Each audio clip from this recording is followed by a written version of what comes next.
저는 훈훈한 주식 유튜브 채널을 운영하고 있고요. 지금 그로우랑 에어클래스에서 이 주식 관련된 강의 플랫폼에서 강의를 또 찍고 있고 실전 전업 투자자 생활을 하고 있습니다. 그다음에 여러 가지 경제 방송에 패널로 나가고 있습니다. 네, 그리고 돈이 된다 주식 투자 책도 쓰시고요. 네, 맞습니다. 네. 네, 그래서 댓글로 그 대표님의 그 책과 네네. 그다음에 강의하시는 것들 링크 네네. 남기도록 하겠습니다. 네, 그 강의 열심히 찍고 있고 강의로 좀 주식 투자로 어려움을 겪으신 분들하고 많이 소통하고 싶으니까 강의도 많은 관심 부탁드리겠습니다. 감사합니다. 네. 예, 대표님 그러면은 네. 본론으로 좀 들어가서요. 네네. 우선 요즘 이제 연말이 이제 거의 끝나고 네. 새해를 맞이하는 순간인데 네. 요즘 시황은 좀 어떠신 것 같으세요? 네. 요새 조금 회복이 되는 것 같더니 주시장이 조금 소강 국면인 것 같습니다. 크게 지금 소위 말하는 주시장이 가장 큰 주시장을 힘들게 하는 요인은 불확실성입니다. 근데 불확실성 관련돼서는 많은 부분이 금리라든지 그다음에 여러 가지 매크로 변수는 새로 여기서 신규로 또 새로운 어떤 매크로 이슈가 나오는 거는 엊그제 이제 BOJ가 갑자기 그 인상 폭을 확대하는 그거 외에는 사실 없었거든요. 그래서 주식 시장이 가장 무서워하는 불확실성에 대한 좀 그런 부정적인 의견은 좀 없다고 보고 있고요. 두 번째는 아직도 여전히 시장을 긍정적으로 보는 의견보다는 부정적으로 보는 의견이 훨씬 더 많다고 생각이 듭니다. 그래서 부정적인 의견이 많으면 많을수록 오히려 역발상의 측면에서 저는 기관 투자자도 아니고 어디 기관에 속한 것도 아니기 때문에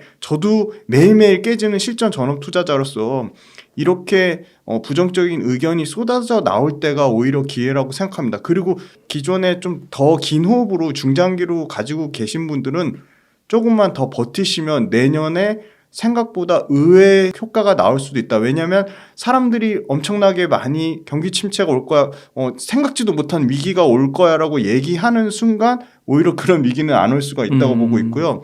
그 다음에 2022년에 온통 매크로에 만약에 휩싸였다면 내년에는 정말로 종목별 차별화 장세, 업종 내에서도 제가 사실 그 업종별 1등과 2등주의 수익률 현황도 이렇게 체크해봤는데 너무 재밌어요, 데이터가. 그래서 그거는 나중에 표로 보내드릴게요. 그래서 그거 한번 보시면 좋을 것 같고, 그래서 결론은 철저하게 업종과 종목에 압축해서 공부를 하자고 말씀드리겠고요. 그리고 업종과 종목을 공부하시다 보면 거기서 분명히 지수 대비 초과 상승 나는 업종이 있습니다. 근데 다만 열심히 손품을 팔아야 되셔야 되는 거는 업종과 종목이 생각보다 좀 빠르게 바뀐다는 점입니다. 그래서 계속 시장과 가까이 하되 그 주식의 가격에 하루 주식의 가격에 너무 일회일비 안 하셨으면 좋겠고, 중장기적으로는 주식은 계속 평생 함께 해야 될 친구 같은 존재라고 생각합니다. 그래서 이 영상을 보시는 많은 구독자분들은 중장기적으로 좀 보시는 분들이라고 들었습니다. 그래서 긴 호흡에서는 조금 여유 자금 있으신 분들은 투자하기 좋은 기회라고 보고 있고, 주식에 많이 물리신 분들은 조금 힘들더라도, 저도 많이 힘듭니다. 근데 여전히 좀 버텨야 되는 구간이지 다 털고 떠날 때는 절대로 아니라고 생각합니다. 최근에 거래 대금이 또 엄청나게 줄었고, 사실 외국인 기관 투자자도 사실 12월 달 되면 신규로 진입하지 않고 외국인 기관 투자자들 북클로징이라고 하죠. 회계 장부로 마감하면서 올해는 이 정도 선에서 마무리 짓고 내년에 또 새로운 신규 투자를 노리는데, 내년에 신규 투자 1월 달부터 3월 달부터 아마 포트폴리오 외국인이나 기관 포트폴리오 재편이 있을 겁니다. 그럼 그때 굉장히 업종별로 종목별로 차별화될 것이라고 예상하기 때문에 미리 지금부터 공부하셔야 됩니다. 그렇군요. 지금이 우선은 주식을 분할해서 좀 매수하기에는 괜찮은 타이밍이라고 보시는 거고. 네, 현금 가지고 있으신 분들은 싼 주식이 널려 있습니다. 그렇군요. 그러니까 거래 대금이 네. 많이 줄었나 보네요. 엄청 줄었습니다. 보통 70조 최고점 찍을 때가 거래 대금이 한 70조였다면 지금은 그 고객 예탁금이 지금 한 48조까지 지금 줄은 상태입니다. 70조에서요? 네, 한 40%까지 줄었고요. 코스피 코스닥 거래 대금 말씀드리면 장이 좋을 때, 그러니까 2021년 제일 화랑기 때가 한 코스피가 약 한 12조에서 한 15조, 그다음에 코스닥이 한 9조에서 한 12조였는데 지금 코스닥 같은 경우는 한 4조대 거래 대금이 반토막 났습니다. 코스피 같은 경우도 한 40% 가까이 거래 대금이 빠진 상황입니다. 그래서 이 거래 대금이 상당히 빠진 거는 그만큼 시장에 대해서 부정적으로 보면서 많은 분들이 좀 그 떠난 부분이 있고요. 그 가장 큰 원인은 역시 금리 상승으로 인해서 안전자산인 예적금과 채권에 많이 자금이 사실 이탈된 부분이 있습니다. 근데 소위 말하는 주식의 활동 계좌 수라고 하거든요. 그 활동 계좌 수가 뭐냐면 한 번이라도 6개월 이내에 거래를 했거나 아니면 주식을 그 신규 6개월 이내에 계좌를 개설하신 분들을 활동 계좌 수라고 하는데 활동 계좌 수 자체는 오히려 좀 늘었습니다. 그래서 여전히 물론 주식시장을 떠난 사람도 있지만 신규로 들어오는 사람들도 있다. 그래서 주식시장 입장에서는 내년이 굉장히 좀 중요한 변곡점이 되지 않을까 보고 있고요. 시장에서 말하는 경기 침체를 아주 강하게 보냐, 낮게 보냐, 마일드하게 보냐, 하드하게 보냐는 내년이 돼봐야지 알 것 같습니다. 그래서 경기 침체보다는 다시 한번 철저하게 종목과 업종을 좀 압축해서 공부하자고 말씀드리겠습니다. 그 거래 대금이 좀 줄었다는 거, 예탁금이 줄었다는 거는 증시의 바닥에 가까웠다 이렇게도 볼 수 있나요? 그런 측면이 있습니다. 그 세 가지를 보는데요. 첫 번째는 그 소위 말하는 신용잔고, 그러니까 빌려서 레버리지를 써서 하시는 분들이 신용잔고가 최고 많이 찍을 때는 한 23조를 찍었는데 지금은 굉장히 많이 빠져서 한 16조대 후반까지 빠졌거든요. 그래서 굉장히 좀 증시 수급이 깨끗해졌다. 그러니까 약 한 13조까지 만약에 여기서 한 10% 정도가 더 빠지는 14조에서 한 15조 정도 신용융자 잔고가 나올 경우에는 거의 바닥 수준이라고 보고 있고요. 그다음에 그 말씀 주신 대로 증시의 거래 대금도 지금은 거의 고점 대비 40% 빠진 정도 수준이니까 여기서 더 빠져봤자 거래대금이나 예탁금이 10% 안짝이지 않을까 저는 그렇게 예측해보고 있고 말씀 주신 대로 거래대금이 바닥이라는 거는 언제든지 수급이 비어있기 때문에 수급이 다시 채워질 가능성이 충분히 있다고 보고 있습니다. 그렇군요. 그러면 지금 이렇게 주식을 좀 사도 좋을 시기라고는 말씀해 주셨는데 요즘에 그럼 살만한 주식 또는 섹터 좀 소개 좀 해주세요. 네. 살 주식은 너무 많고요. 근데 일단 많은 분들이 지금 사실 2차 전지에 관해서 제일 관심이 많을 거예요. 왜냐하면 2차 전지가 올해 한 해 동안 가장 지수 대비 아웃퍼폼을 했습니다. 그건 명확한 사실이고요. 압도적으로 시장의 주도주 역할을 했습니다.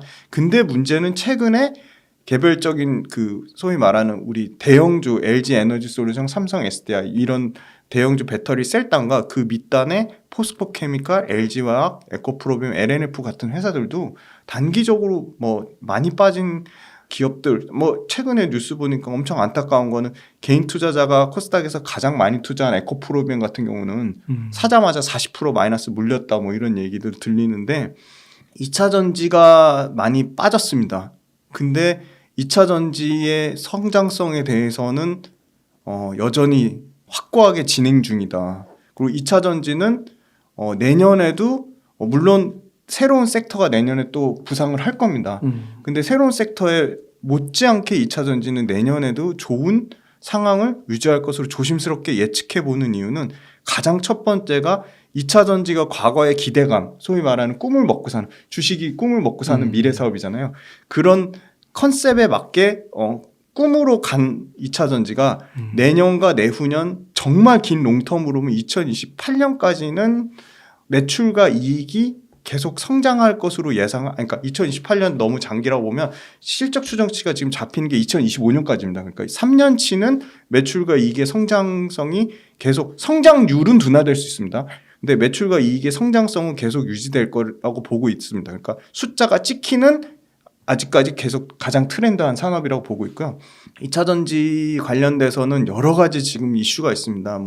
테슬라 관련된 이슈, 그다음에 중국과의 경쟁, 그다음에 경기 침체에 따른 전기차 판매 우려. 그건 이제 추가적으로 계속 설명을 드리겠지만 2차 전지에 대한 지금 소위 말하는 시장의 과도한 우려, 그다음에 조금 부정적인 얘기가 갑자기 쏟아지기 시작하면서 2차 전지의 밸류에이션은 저는 많이 싸졌다고 보고 있고요. 2차 전지가 여전히 성장주의 주도주의 역할은 계속 할 거라고 보고 있는 이유가 숫자가 찍히고, 두 번째는 2차 전지만큼 기관 투자자들 아니면 외국, 물론 반도체라는 우리나라 가장 핵심 주력 산업이 있지만 반도체를 제외한 2차 전지만큼 이렇게 뜨거운 관심을 갖고 있는 산업이 없습니다, 사실. 그런 측면에서 가장 매매나 거래가 활발히 되고, 그다음에 세 번째는 2차 전지는 국내의 문제가 아니라 해외 글로벌적으로 저희가 워낙 기술력이 좋아요. 그러니까 기술력 좋은데 IRA 법안이라는 일종의 플러스 덤까지 얻은 셈이죠. 그래서 우리가 유럽과 미국 시장에서 물론 중국은 워낙 자국의 BYD나 CAT를 꽉 잡고 있지만 중국을 제외한 나머지 글로벌 시장에서 우리나라 2차 전지의 그 기술 경쟁력이나 이 소위 말하는 시장 점유율 그다음에 그게 숫자로 찍히는 부분이 여전히 굳건할 거라고 보고 있습니다. 그래서 2차 전지를 내년에 거의 아직까지는 네, 원탑으로 보고 있습니다. 보는 것이군요. 그러면 혹시 2차 전지 쪽 내에서도 네. 셀도 있고 소재도 있고 장비도 있고 다양하잖아요. 네네네. 혹시 그 중에서 좀 더 좋게 보시거나 좀 주목해서 봐야 될 것 그런 게 좀 있을까요? 네, 그 셀하고 소재하고 장비가 있는데요. 일단은 최근 일단 현황부터 먼저 말씀드리면 테슬라 관련돼서 테슬라의 일론 머스크 CEO의 우려는 있습니다. 분명히. 그러니까 뭐 트위터 관련돼서 트위터 인수 때문에 테슬라 주식을 5조 가까이 팔았어요. 4조 8천억을 팔았으니까 테슬라를 최대 주주가 파니까 당연히 테슬라가 떨어질 수밖에 없는 거고 테슬라에 대한 판매 우려도 있고 뭐 중국 공장 뭐 셧다운 그런 얘기도 있고 뭐 여러 가지 이슈가 있었는데 여전히 가장 최근 데이터입니다. 11월 데이터 중국에서 여전히 테슬라는 10만 대 이상을 팔았어요. 네, 여러 가지 우려에도 불구하고 물론 압도적으로 중국의 로컬 BYD가 1등이긴 한데 테슬라가 2위를 기록을 했고요. 중국에서 판매. 그다음에 뭐 미국에서는 뭐 말할 것도 없고 그러니까 미국에서도 점유율 자체는 줄고 있어요. 그건 엄연한 사실입니다만 테슬라의 판매가 그러니까 테슬라가 연간 일론 머스크가 말한 거는 50% 이상 성장을 하겠다 매출에서. 근데 50%는 안 나왔는데 누적적으로 봤을 때는 40% 이상 판매 성장을 이뤘습니다. 그렇군요. 그러니까 테슬라에 대한 많은 우려는 있지만 테슬라의 전기차는 생각보다 잘 팔리고 있다. 그다음에 두 번째는 가격 하락의 우려입니다. 그러니까 가격 하락 뭐 테슬라 같은 경우는 소위 말하는 먼 거리를 가는 조금 비싼 모델인 롱 레인지 모델이 있고 그다음에 일반 스탠다드 모델이 있는데 그 우리나라 배터리가 들어가는 거는 그 테슬라의 중국향이 아니라 유럽과 북미향이거든요. 그러니까 중국향 중에서도 중국향 재고 물량이 판매 가격을 낮췄고요. 가장 따끈따끈한 거는 한국 것도 롱레인지 모델에서 워낙 비싸니까 롱레인지 모델이 7천만 원이 넘거든요. 그러니까 7,800만 원대에서 6,800만 원, 1,000만 원 정도 내린다고 하더라고요. 재고 모델에 한해서. 그리고 그다음에 이제 유럽 같은 경우는 유럽이 저희가 포지션이 굉장히 높거든요. 유럽은 뭐 중국이 껴들 틈도 없이 압도적으로 국내 배터리 3사랑 그 밑단에 소재 업체들이 꽉 잡고 있거든요. 근데 유럽에서는 아직 다행스럽게도 가격 인하에 대한 소식은 없습니다. 유럽이 우리가 포지션이 제일 높은데. 그래서 이 테슬라 가격 하락에 대한 우려도 너무 과도하다고 보고 있고요. 그다음에 이제 우리가 잘하고 있는 현대기아차 전기차가 생각보다는 북미에서 좀 안 팔려서 고전을 하고 있습니다. 그 아이오닉 5와 그 EV6, 기아 EV6가 원래는 월에 5,000대를 생각을 하고 있었는데 월에 2,000대. 근데 그거는 이유가 있어요. 왜냐면 IRA 때문에 법안 보조금에서 제외됐거든요. 그래서 그 틈새를 빠르게 치고 올라온 게 포드입니다. 포드가 지금 7.4%까지 시장 점유율이 올라왔어요. 원래는 미국에서 2등이 현대기아차였는데. 그래서 그런 부분은 안타까운 부분이 있지만 포드가 올라오면서 포드에 들어가는 국내 소재 업체랑 장비 업체는 수혜를 보는 거죠. 현대기아차는 어렵잖아요. 그렇지만 현대기아차도 물론 IRA 법안으로 그 IR 법안 이제 세부 규정이 이제 현대기아차에 적용이 안 됨에 따라 이제 끝났습니다. 근데 그래서 여러 가지 지금 방안을 검토하고 있죠.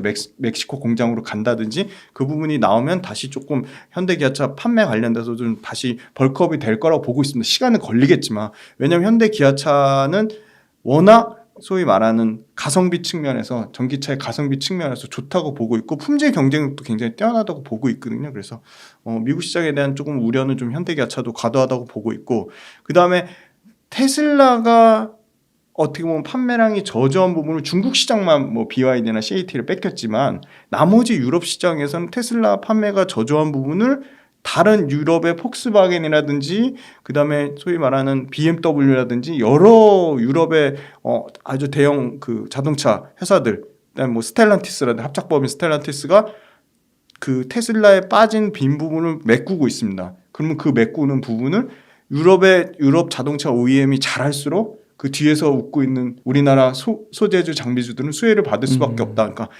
테슬라 이퀄 전기차는 아니다입니다. 그래서 좀 다른 방식으로 접근해 보셨으면 좋겠고요.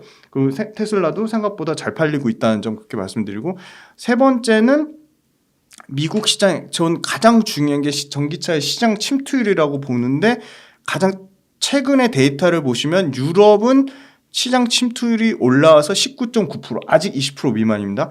그 다음에 미국이 굉장히 빠르게 올라왔어요. 그럼에도 불구하고 미국 시장은 지금 한 8.7%니까 미국 시장은 아직도 엄청나게 성장의 여력이 많이 남아있는 거죠. 우리나라는 한 5% 정도 되는 걸로 알고 있습니다. 우리나라 시장은 그렇고, 그다음에 중국 시장은 워낙 BYD랑 CATL이 워낙 꽉 잡고 있는 시장이기 때문에 시장 침투율이 29.9%까지 올랐습니다. 약 30%까지 올라왔습니다. 근데 중국에서는 저희가 뭐 거의 진입을 못 하다시피 하고 있으니까 우리는 유럽과 미국 시장을 완전히 포커스해서 봐야 될 것 같고, 그 다음에 이제 네 번째는 원자재 가격인데요.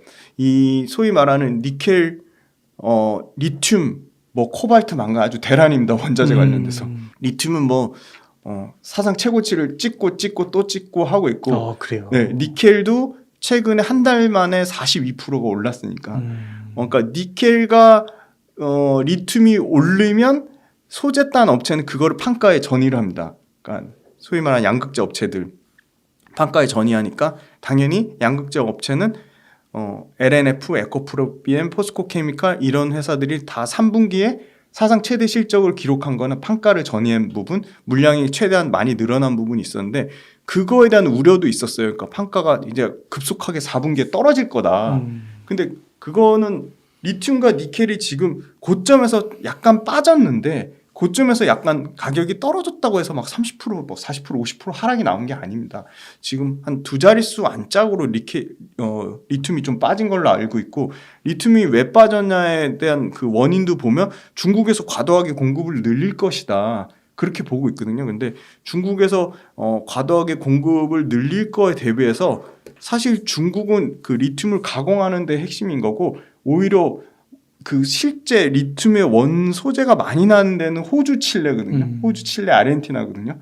호주를 제외한 칠레, 아르헨티나 이쪽 그 남미 계열에서 소위 말하는 어떤 이렇게 동맹 협정, 우리 석유 오펙처럼 동맹 협정을 맺어서 가격을 그렇게 함부로 떨어뜨리지 못하게 그 협정을 지금 맺은 걸로 아주 따끈따끈한 뉴스가 있습니다. 네. 그래서 그만큼 생각보다 리튬과 니켈의 가격이 빠진다고 해서 대세엔 지장이 없을 것이다. 그러니까 리튬과 니켈 가격이 상승 추세가 유지되면 4분기에 소재단에서 뭐 양극재라든지 음극재의 판가가 빠져도 그렇게 크게 많이 빠지지는 않을 것이다. 그래서 적정 수준으로 빠져서 2차전지 소재 업체들이 최근에 지금 조정이 나온 순간은 그걸 보시는 구독자분들처럼 중장기로 투자하시는 관점으로 봤을 때는 기회다. 소재 업체가 빠진 거는 저는 굉장히 좋은 기회라고 봤습니다. 솔직하게 말씀드리면. 에코프로비엠, LNF, 포스코케미칼. 근데 그 중에 당연히 차별화된 모습이 나옵니다.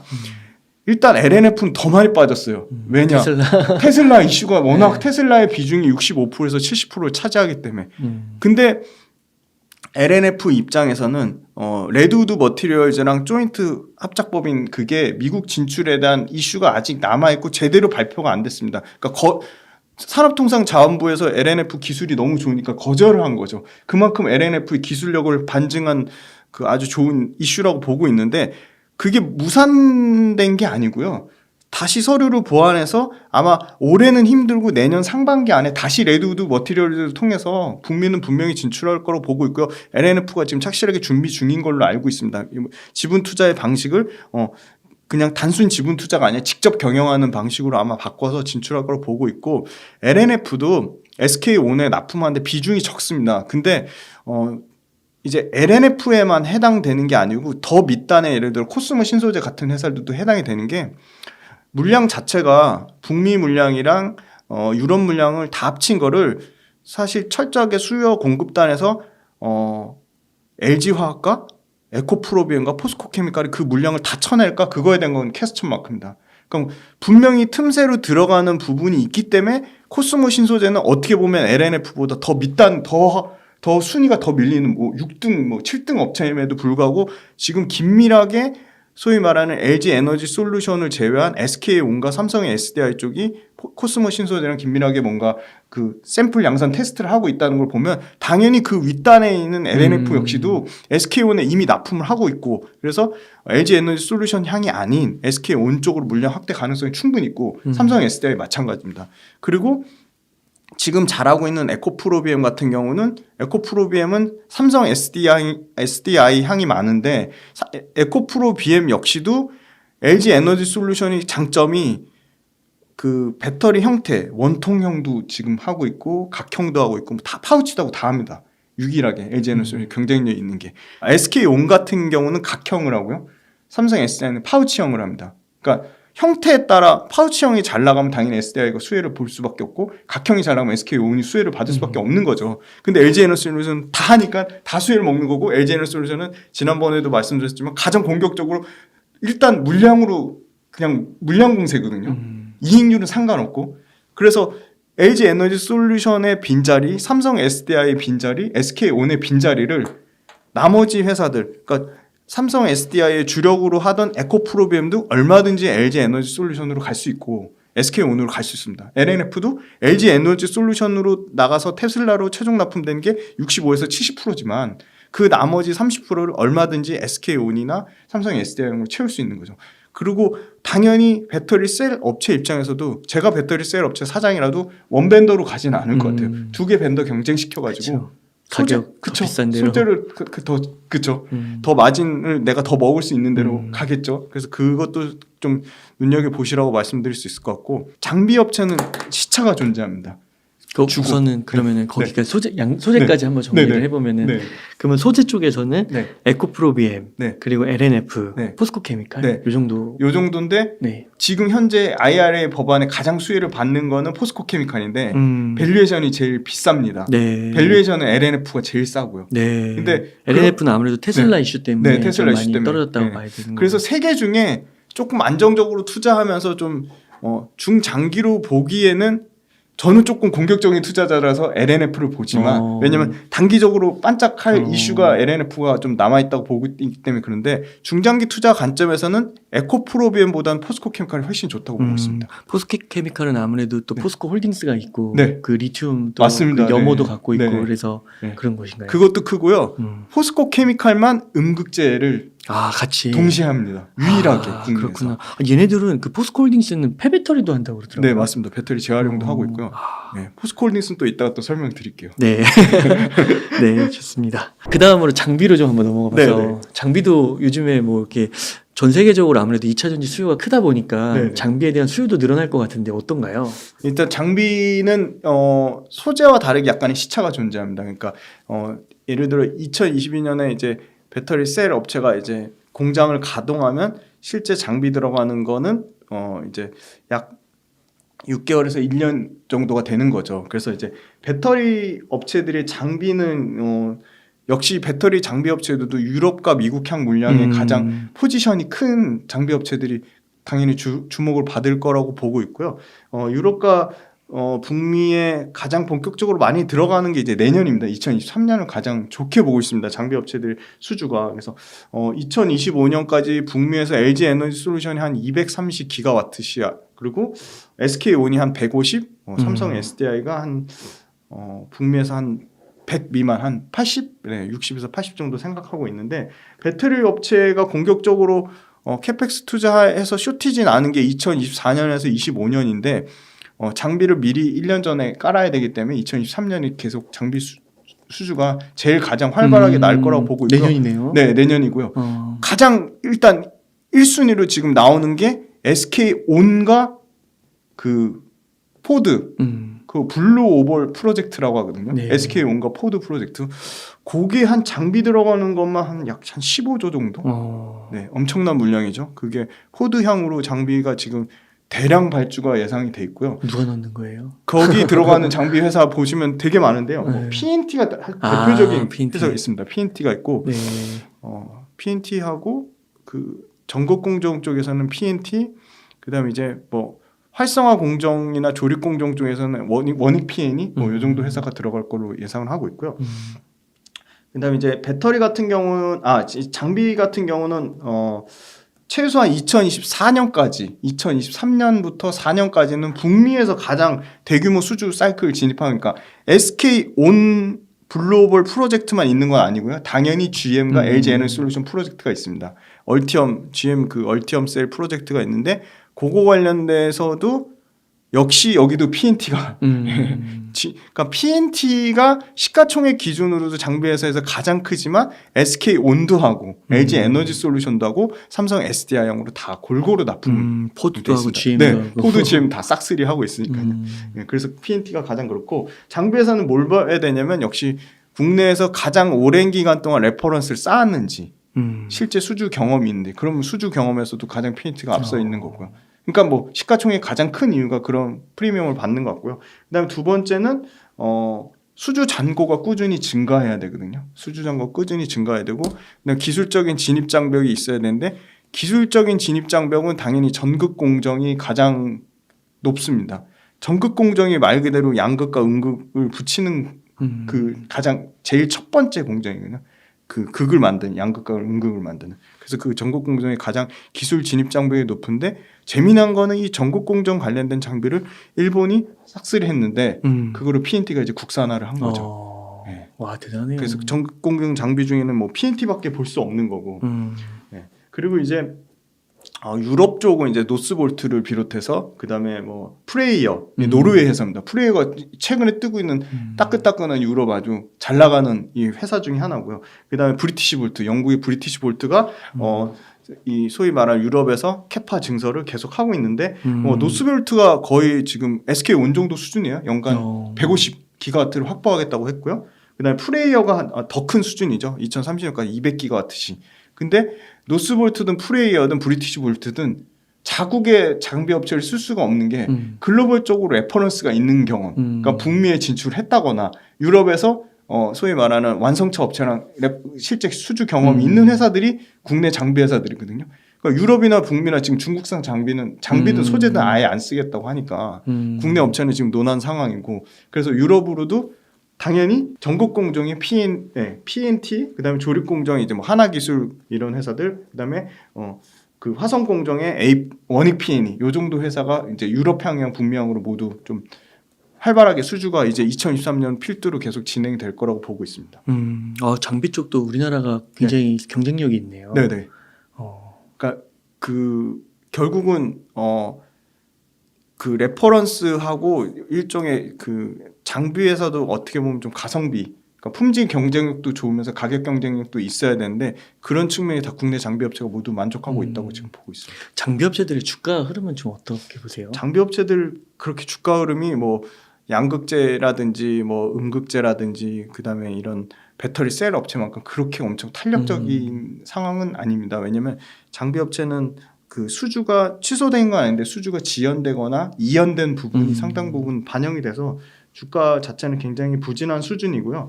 근데 실제 장비 업체들이 매출과 이익의 성장성을 보면 굉장합니다. 일단 PNT 같은 경우도 올해 같은 경우가 매출과 이익이 모두 20% 성장했는데 내년 같은 경우는 매출이 한 PNT는 아까 말씀드린 2023년 수주 사이클에 따라 매출 한 40% 정도 늘어날 걸 보고 있고요. 이익단에서도 한 50% 가까이 매출과 이익이 모두 40% 가장 큰 대장주인데도 매출과 이익이 모두 성장할 거라고 보고 있는데 거기에는 아마 북미 관련된 프로젝트가 톡톡하게 영향을 미칠 거라고 보고 있고요. 그다음에 이제 최근에 이제 대형 수주 계약이 나온 하나기술 같은 경우도 두 번째로 보고 있는데 하나기술 같은 경우는 올해 매출과 이익이 매출단에선 한 30% 정도 증가가 나왔고 영업이익이 굉장히 큰 폭으로 감소가 나왔는데 매출과 이익 모두 지금 내년에 100% 이상 영업이익단에서 300% 이상 성장이 나올 것으로 예상하고 있습니다. 그리고 장비업체 같은 경우는 전체적으로 소재 업체보다는 매출과 이익의 성장이 내년에 좀 더 클 거라고 보고 있거든요.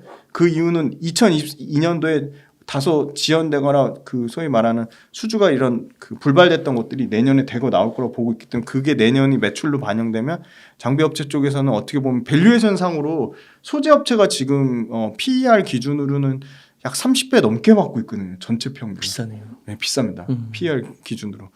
근데 장비업체 같은 경우는 지금 15배가 안 되거든요. 근데 이렇게까지 많이 왜냐면 소재 장비가 수주 규모로 치면 당연히 소재가 크긴 한데 소재와 장비가 이렇게까지 밸류에이션 차이가 50% 이상 나는 거는 좀 너무 과도하다고 보고 있습니다. 소재가 너무 비싸거나 장비가 너무 싼 건데 소재를 비싸다고 얘기하기보다는 장비가 너무 싸다라고 얘기하는 게 더 합리적인 것 같습니다. 그 셀의 흐름은 좀 어떻게 보세요? 네, 셀은 LG 에너지 솔루션하고 삼성 SDI 그때 말씀드릴 때 삼성 SDI가 너무 좀 저평가되어 있다고 보고 있는데 그 생각은 여전히 변함이 없고요.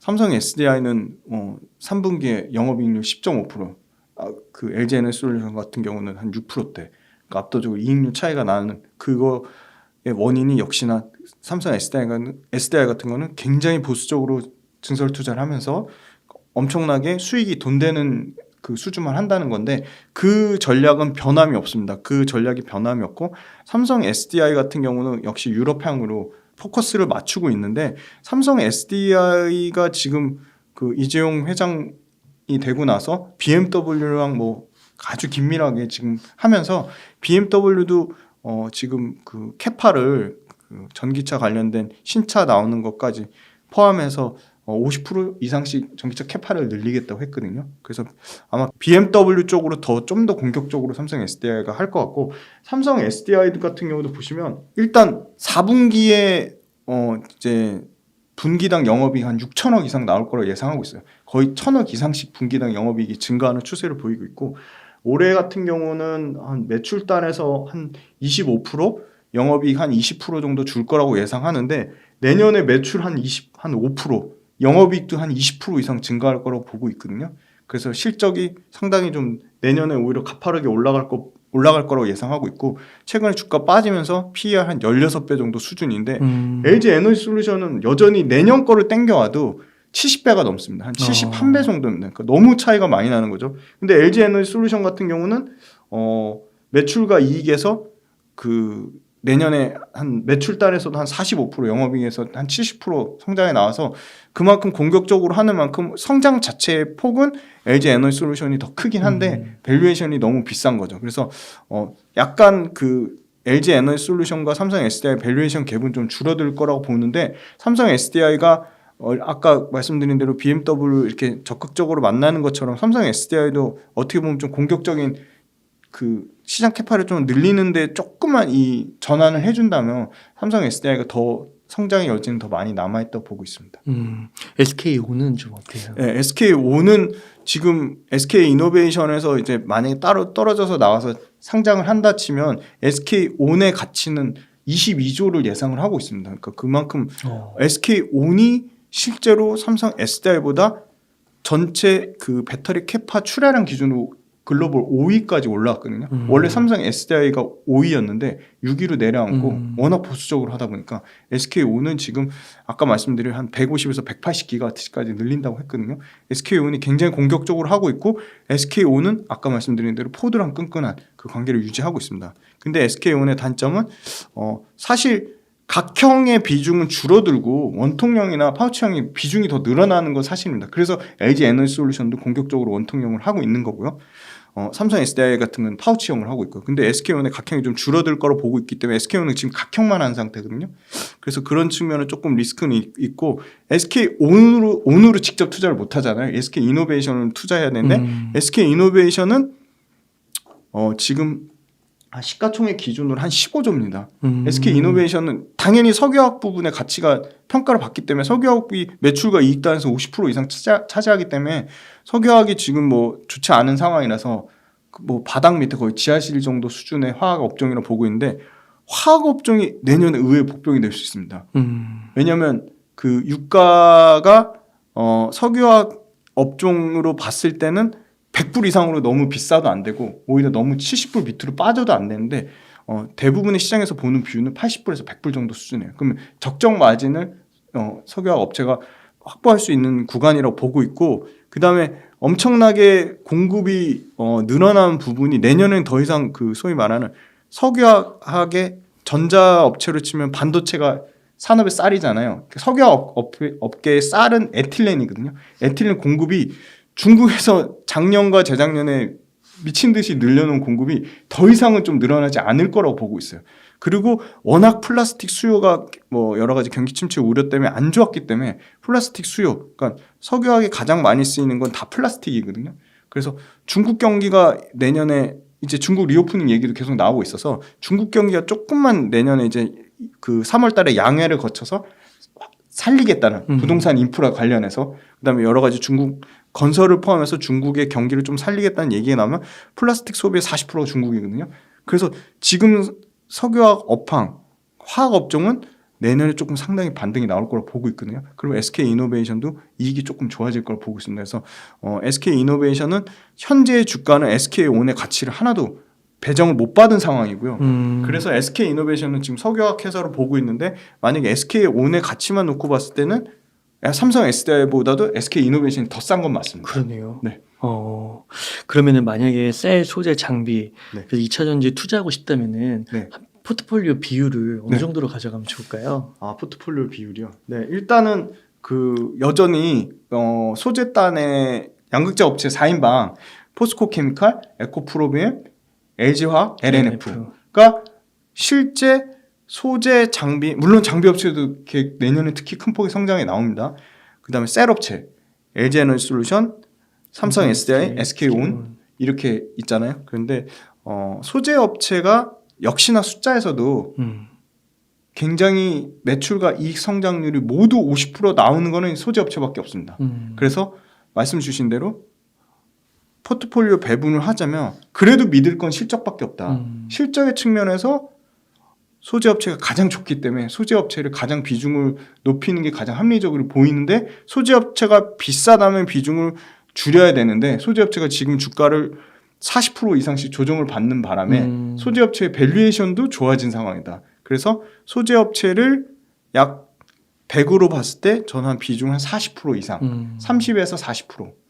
그 다음에 셀 업체와 장비 업체로 봤을 때는 밸류에이션도 저평가되어 있고 내년에 대거 수주 모멘텀을 갖고 있는 장비 업체가 좀 더 매력적이라고 보고 있습니다. 그래서 장비 업체를 만약에 소재 업체를 40% 투자한다면 장비 업체를 한 30%. 그 다음에 나머지 20%는 셀 업체, 그리고 10%는 소재 업체, 장비 업체, 셀 업체가 많이 빠지면 그때 한번 추가로 불타기든 추가로 더 비중을 실을 현금으로 놔두시는 게 좋지 않을까. 네, 그렇게 말씀드리겠습니다. 네, 그러시군요. 혹시 뭐 소재 쪽을 네. 좀 많이 언급해 주시고 네. 소재 쪽이 그 매출이나 영업에 있어서 네네. 되게 더 가장 돋보인다. 네, 성장률이 더 크다고 실제 그렇게 예상되고 있습니다. 혹시 소재 쪽에서 네. 좀 아까 이제 좋게 말씀하신 게 좀 네. LNF 쪽인데 네, 많이 네. 빠지고 그랬으니까 네, 네. 맞으실까요? 저는 일단 밸류에이션은 지금 LNF가 제일 싸긴 한데 네. 실제 소재 쪽 그 매출과 이익의 성장률 소재만 딱 놓고 보면 포스코 케미칼이 매출과 이익 성장률이 LNF나 에코프로비엠보다 더 크게 나옵니다. 그러니까 포스코 케미칼이 지금 영업이익 단에서 한 100% 가까이 성장이 나오고요. 어마어마하네요. 엄청납니다. 매출은 한 70% 성장이 나옵니다. 그 이유는 포스코 케미칼이 사실 지금 양극재에 대한 모멘텀만 받고 있는데 양극재 엄청난 초대형 수주가 나왔잖아요. 7조 넘는. 근데 지금 음극재도 아주 최근에 따끈따끈하게 한 1조 가까이 수주가 나왔습니다. 음극재 수주도 나왔습니다. 근데 요거는 중국산 음극재 배제에 따라 이제 그 어떻게 보면 시작 단계라고 보고, 그러니까 앞으로도 추가적으로 시작 단계라고 보기보다는 앞으로도 음극재에서도 계속 추가적으로 수주 모멘텀이 살아있다고 보고 있거든요. 중국산 음극재를 배제될 경우에. 그래서 포스코 케미칼이 유일하게 양극재, 음극재 그 모멘텀을 두 가지를 다 갖고 있으니까 지금 양극재에 엄청나게 포커스를 맞춰줬다면 음극재 관련된 거는 당연히 배터리의 수명이나 그다음에 배터리의 그 연장, 그러니까 수명과 관련된 부분이기 때문에 이 부분도 당연히 주행거리나 에너지 밀도만큼 못지않게 중요한 부분이거든요. 그래서 이 부분 관련돼서 음극재에 대한 모멘텀이 사실 포스코 케미칼의 엄청 밸류에이션이 막 프리미엄 된 건 아니라고 보고 있거든요. 그래서 포스코 케미칼이 어떻게 보면 가장 우량하고 가장 큰 안정적인 회사인데 상대적으로 물론 LNF나 에코프로비엠보다 더 비싼 밸류를 받고 있거든요. 지금 LNF나 에코프로비엠이 PER 기준으로 약 에코프로비엠이 한 21배, LNF가 지금 엄청 빠져가지고 지금 17배까지 빠졌거든요. 근데 포스코 케미칼 같은 경우는 지금 PER이 70배가 넘습니다. 그러니까 너무 비싼 거죠. 다 알고 있구나, 네, 시장은. 시장은 다 알고 있습니다. 네. 맞습니다. 와, 정답입니다. 네, 시장은 알고 있습니다. 밸류를 쳐주는데 그 밸류의 격차가 줄어들까? 그건 또 쉽지 않을 거라고 봐요. 그 정도로 좋은 네, 거예요. 그 정도로 포스코케미칼이 워낙 미국 IRA 법안의 최대 수혜를 받고 있다고 보고 있고요. 그래서 포스코케미칼도 최근에 한 달 동안 15% 이상 빠졌습니다. 여기서 더 빠지면 포스코케미칼 같은 경우는 저는 기계적으로 20%가 되면 손절한다고 말씀드렸는데 포스코케미칼을 저는 보유하고 있지 않지만 만약에 포스코케미칼이 여기서 지금 한 15% 빠진 시점에서 더 빠져서 한 20% 가격이 온다? 제가 생각하는 손절에 딱 마지노선이 온다? 저는 그러면 저 같은 포스코케미칼을 공격적으로 투자할 것 같습니다.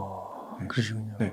여기서 한 5% 정도 안짜는 얼마든지 올 수 있으니까 그럼 2차 전지 딴에는 저는 이미 LNF를 워낙 많이 갖고 있어서 LNF에 좀 편중되게 말씀드려서 LNF를 제외하고 네.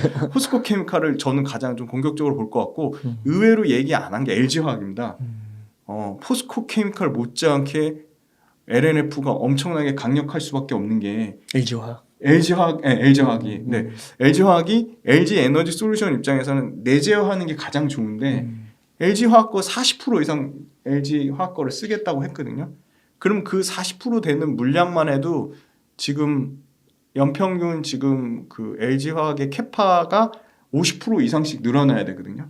그래서 LG화학 같은 경우도 지금 내년에 매출을 보시면 매출가 이게 모두 한 25% 정도 증가할 걸 보고 있어요. 왜냐? LG화학 같은 경우는 석유화학 사업부가 아직 40% 이상 비중을 차지합니다. 매출과 이익단에서. 근데 굉장히 고무적인 거는 LG 에너지 솔루션의 지분 가치가 포함된 전지 사업부랑 아까 말씀드린 양극재의 소재 사업부가 합쳐져서 1조 미만의 이익을 벌어들이고 있는데 석유화학 사업부가 약 1조 넘게 그러니까 석유화학 사업부가 1조 넘게 벌어들이고 있고요. 근데 그게 뒤집히는 게 정말 빠르면 내년 말 아니면 내년 초에 석유화학 사업부의 이익은 9천억대로 떨어지고요. 전지 사업부와 양극재 소재 사업부가 합쳐진 이익이 1조 한 6천억까지 이게 역전되는 현상이 내년 아니면 늦어도 내후년에 나올 거라 보고 있거든요. 그러면 완전히 소재 업체로 밸류에이션이 탈바꿈 될 겁니다. 대박이다. 네, 대박으로 보고 있고요. LG 화학은 당연히 석유화학 때문에 PER이 똑같습니다. 지금 거기랑 에코프로비움이랑 똑같아요. 21. 네. 17배입니다. 17. 네. 에코프로비움이 21배 맞고요. LNF가 17배잖아요. LNF랑 LG화학이 17배 똑같은 게 말이 됩니까? 석유화학 사업부 때문에 LG화학이 너무 어떻게 보면 LG화학이랑 비교하면 LNF가 비싸다고 할 수도 있을 것 같아요. 최근에 주가가 많이 빠졌음에도 불구하고. 야, 그렇구나. 네. 그러네요. LG화학은 석유화학까지도 하고 있는 건데. 하고 있는 거니까. 네. 그렇게 따지면 이 상대적인 매력도 비교하는 게 너무 재밌거든요.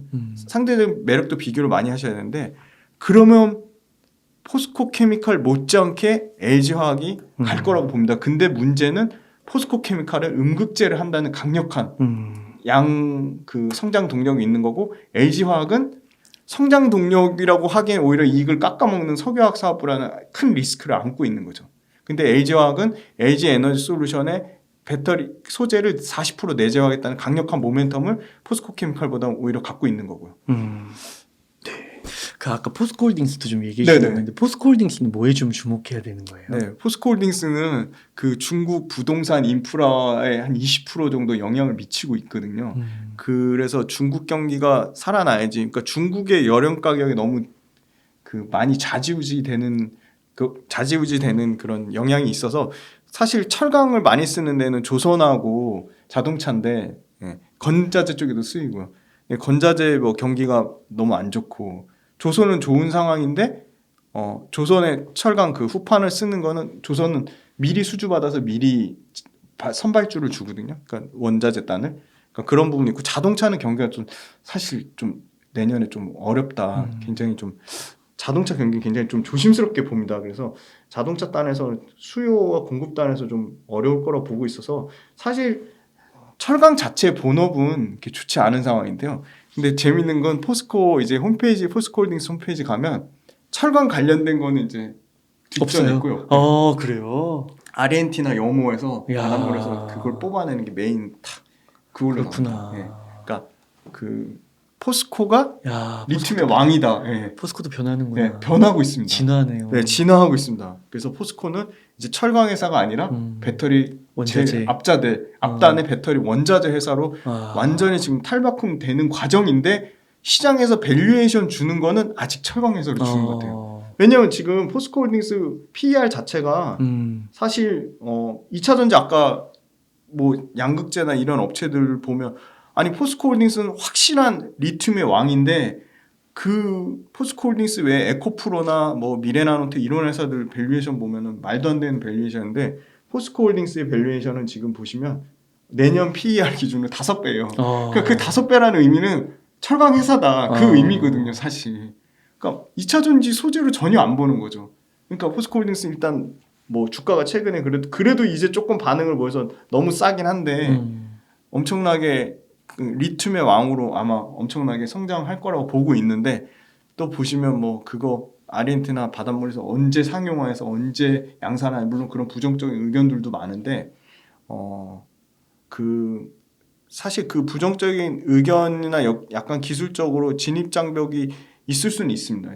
기술적으로 진입장벽이 있을 수는 있는데 포스코 그룹사 차원에서 사활을 걸고 지금 어떻게 보면 2차 전지를 2030년까지 2차 전지에서만 매출 40조까지 하겠다고 했거든요. 그리고 지금 그 소재단 핵심 소재단을 포스코 아르헨티나 100%, 그다음에 포스코 요게 핵심인데 필바바 리튬 솔루션, 필바바라는 회사랑 이게 조인한 거거든요. 필바바 리튬 솔루션이 82%, 그다음에 그 말씀드린 재활용 배터리 하는 포스코 HI 클린 메탈이 65%. 그러니까 이거를 가장 핵심 자회사로 어떻게 보면 뭐 포스코 건설이라든지 뭐 그냥 포스코 인터내셔널 무역 상사 이쪽보다는 포스코 필바라 솔루션, 그다음에 포스코 HI 클린 메탈, 포스코 아르헨티나를 핵심 자회사로 지금 키우려고 하고 있거든요. 그래서 2차 전지 소재를 밸류체인을 하면 포스코 케미칼이라는 그 완벽한 양극재 회사가 있잖아요. 예. 그러니까 기본적으로 포스코 케미칼에 갖다 주는 물량만 해도 어마어마한데 이 IRA 법안, 미국의 IRA 법안이랑 유럽의 RMA 법안, 그러니까 IRA 법안을 유럽화한 게 RMA 법안이라고 보시면 되는데 그거 관련돼서 유럽도 중국산을 배제하려는 움직임이 계속 강하게 나오고 있고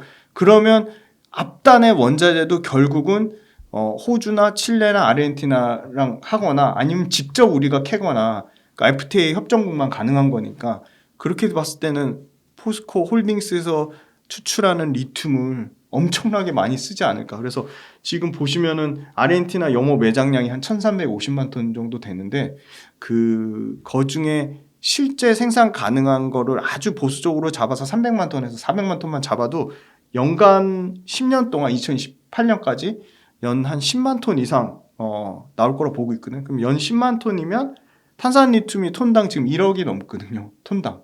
그럼 10만 톤이면 약 10조. 그러니까 2040년까지 한 12년 동안 18년 동안 한 10조 이상 계속 연 매출이 리튬으로만 연만. 네, 1년에 10조. 만약 이렇게 그 상업 생산, 그러니까 아르헨티나 염호에서 상업 생산이 가능하다고 보면 가능하다고 보고 있으니까 포스코가 조 단위로 투자해서 이런 포스코 필바라 리튬 포스코 아르헨티나 염호를 인수했겠죠. 그래서 그게 상업 생산이 300에서 400만 톤 기준으로 한다 치면 그것도 실제로는 매장은 1350만 톤인데 그중에 3분의 1만 가능하다고 본 겁니다. 그러니까 100% 가능하다고 본 것도 아니고 3분의 1에서 4분의 1 가능하다고 본 거를 매출로 나눠보면 2040년까지 한 연매출 10조 그렇게 예상하고 있거든요. 그래서 가장 최근 데이터로 지금 얘네가 예상한 게 일단은 전 세계 리튬 가공 51%를 중국에서 하고 나머지 니켈은 이제 30% 하는데 그 중에 시장 점유율 뭐 5% 이상만 리튬과 니켈 가공해서 가져온다 치면 2차 전지 2030년까지 매출 41조인데 그중에 상당 부분 30% 이상 가까이 되는 게 리튬에서 매출이 나오지 않을까 그렇게 보고 있고 리튬 정제 사업 자체를 일론 머스크가 돈 찍어내는 면허다라고 할 정도로 리튬 정제에 엄청나게 관심이 갖고 있거든요. 그래서 글로벌 뭐 1등 업체가 앨버마라고 SQM이라는 업체인데 그런 회사도 주가 보면 최근에 조정은 나오고 있지만 굉장히 가파르게 올라갔고 견조합니다. 그리고 앨버마 CEO도 리튬 가격 그렇게 안 빠질 거다 그렇게 얘기를 했어요. 최근에 인터뷰했습니다. 앨버마 CEO가. 그래서 리튬 가격이 견조하고 리튬을 실제 이렇게 해서 정제해서 가공해서 원자재 딴 밸류체인 할 수 있는 회사가 국내는 일단 수산화 리튬을 만드는 회사가 포스코홀딩스, 에코프로, 미래나노텍인데 그중에 압도적인 자본력이랑 실제 이 양극재 회사를 자회사로 갖고 있는 회사는 미래나노텍은 일단 뭐 양극재 회사도 없고 규모도 워낙 제일 작고 그래서 포스코홀딩스랑 에코프로는 좀 다른 관점으로 봐야 될 것 같고 근데 에코프로비엠은 2차 전지에 대한 밸류에이션이 들어가 있는 상황이고 포스코홀딩스는 PER 5배라는 거는 철강회사로 본다는 거고요. 그래서 내년에 2020 정말 빠르면 아르헨티나 염수 1차 생산 공장이 내년부터 이제 그 삽을 뜨기 시작해서 2024년에는 일단 1차 생산 공정만 진행돼도 한 아르헨티나 염호에서 매출 한 2조 정도 나오지 않을까 그렇게 예상하고 있고 2단계가 완료되는 25년에는 수산화 리튬이 한 8.3만 톤까지 생산되면 이게 그 한 만 톤당 한 2조? 1조 정도 본다면 한 8만 톤이면 한 8조까지 그렇게 늘어날 거로 매출 예상하고 있거든요.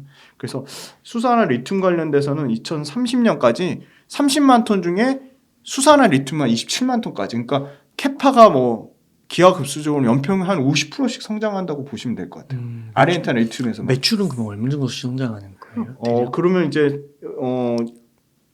8.3만 그러니까 2024년에 매출 1.8조면 2030년까지는 수산화 리튬 27만 톤이면은 한 20배 정도 20배 넘게 늘어난다고 보면 한 20조가 한 25조 정도 될 것 같습니다. 수산화 리튬으로만 한 25조 정도. 2030년에. 근데 가장 빠른 매출 잡힐 거라고 예상하는 게 2024년에 1조 8천억이니까 25조면은 약 한 12배 정도는 성장한다고 보는 거죠. 한 7년 동안. 2030년까지. 그러면 그게 한 연평균으로 나눠보면 한 50% 정도 성장 매출 나올 거라고 보고 있습니다.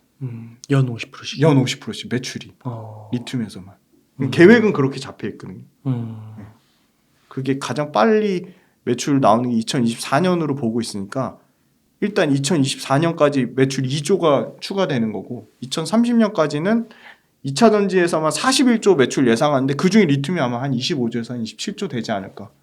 그러면은 포스코 지금 1년 매출이 얼마냐면요. 포스코가 지금 1년 매출이 올해 같은 경우 한 85조 예상하고 있거든요. 그럼 이제 100조가 넘는 거죠. 100조에서 한 120조까지 보고 있는 거죠. 리튬 사업으로만. 합쳐가 전체 포스코 매출이. 1년? 네, 1년 전체 포스코 매출이. 와, 그렇구나. 네. 그럼 이 포스코홀딩스는 배당도 많이 주더라고요. 아, 포스코홀딩스 배당 많이 줍니다. 네, 연 4%, 6%, 5%에서 6%. 아마 지금 주가 조금 올라서 5% 정도 나올 건데 5% 정도. 엄청난. 그러면 포스코홀딩스는 네. 셀 소재 장비 중에 소재로 보는 건가요? 포스코홀딩스는 네 원자재로 보시면 될 것 같아요. 원자재 소재로 보고. 네, 원자재로 보시면 될 것 같아요. 소재라고 보는 게 맞을 것 같습니다. 맞을 것 같고. 네. 그럼 포스코홀딩스도 투자하면 괜찮을까요? 아까 소재 쪽에 한 4대장을 매기셨잖아요. 네. 근데 거기에 포스코홀딩스나 에코프로 네. 또 들어갈 수 있을까요? 아, 당연히 들어간다고 보고 있고요. 정말 5년 이상의 긴 그림을 보면 솔직히 말씀드리면 포스코케미칼과 LG화학은 1, 2년의 그림이라고 보고 있고 왜냐면 아마 2, 3년 뒤면 성장률 자체 좀 줄어드는. 성장률 자체가 둔화되는 국면이 나올 거라고 보고 있어요. 그리고 벌써부터 지금 양극재에 대한 중국이 그 얘기를 했거든요. 지금 공급이 그 3배 이상 늘어날 것이다. 2025년까지. 그러면 공급이 3배 늘어나면 수요도 3배가 늘어나야 되는데 수요는 1.5배밖에 안 늘어날 것이다. 소재단에서. 그러면 1.5배 이상의 갭 차이가 나면 초과 공급이 나서 가격이 빠질 것이다. 그렇게 얘기를 했거든요.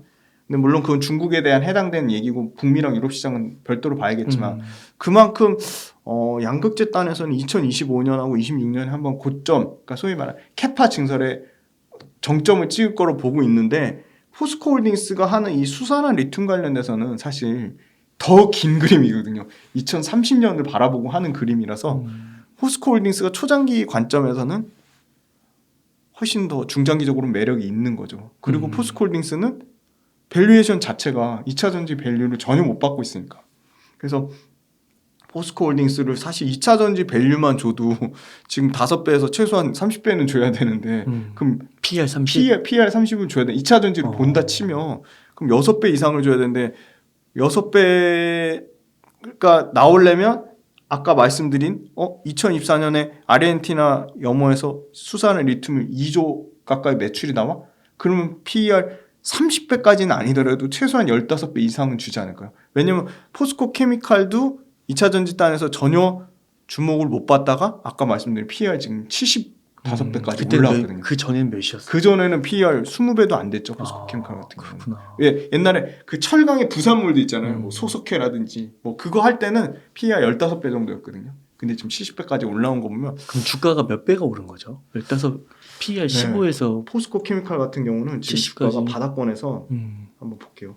네. 2000%가 올랐어요. 20배. 네, 20배. 10년 동안. 그렇구나. 네. 근데 포스코 홀딩스 10년 동안 얼마 오른지 아십니까? 안 움직였나요, 혹시? 100% 올랐습니다. 116%.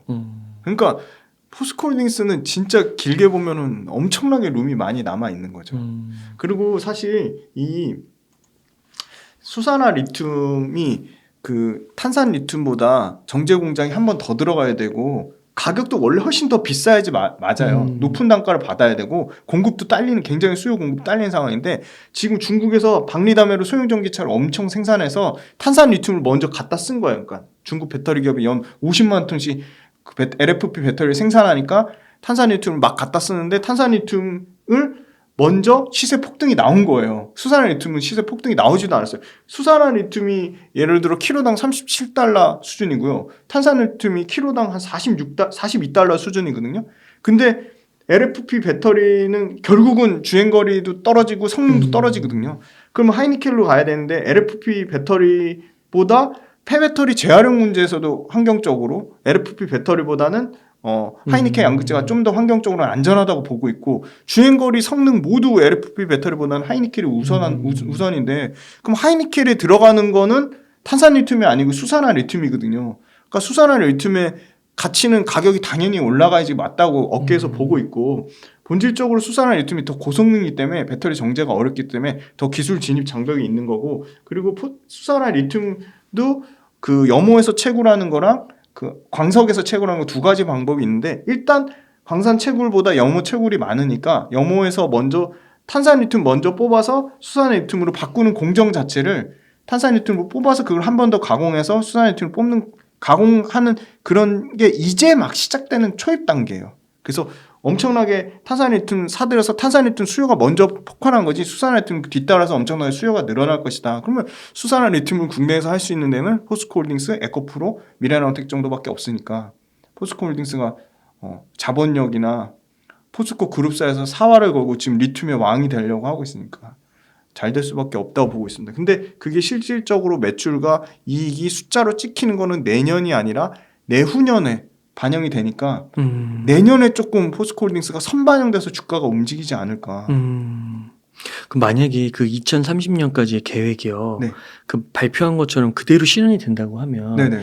혹시 뭐 주가도 어느 정도 이렇게 예상을 해볼 수가 있나요? 오르는 거? 아까 그쵸. 포스코 케미칼 그쵸, 같은 그쵸. 경우처럼 네네. 많이 오를 것 같은데. 네.